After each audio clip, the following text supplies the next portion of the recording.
எல்லாமே நல்லா விளையாடு. ஆமா நின்று பிடிங்க, அப்படிலாம் விரட்டி பிடிக்க முடியாது தம்பி. பொறுமையா மாட பாருங்கடா, பொறுமையா விளையாடுங்க. இது மாடு நல்லா விளையாடுற மாடு. தட்டிட்டே போக கொஞ்சம் நில்லுங்க, மாட விடுங்க. எப்ப மாட விடுங்கப்பா, அது ஓடி நிக்கட்டும்பா. நில்லுங்க நில்லுங்க, மாடு ஓடி நிக்கட்ட அப்புறம் பாருங்க. மாட முதல்ல நிதானமா பார்த்துட்டு அப்புறம் பிடிச்சிக்கலாம். பொறுமையா பொறுமையா பாருங்க.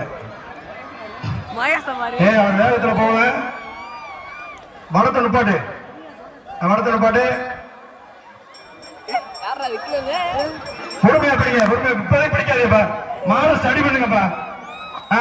இப்போ வாய்ப்பு இருந்தா அப்படி முடிஞ்சு வச்சுடா, தள்ளி விடு, முடிஞ்சு வச்சு பிடிச்சாச்சு. அதான் பிடிச்சாங்க. வளர்ந்தா பிடிச்சிட்டாங்க, பிடிச்சிட்டு மறுபடியும் போயிருக்கு. விடுறா அவ்வளோண்ணா, ரொம்ப அப்படியே பிடிச்சாச்சு பிடிச்சாச்சு. மாட்டுக்காரங்க பிடிச்சிக்க, முடிஞ்சு வச்சா அவ்வளோதான்.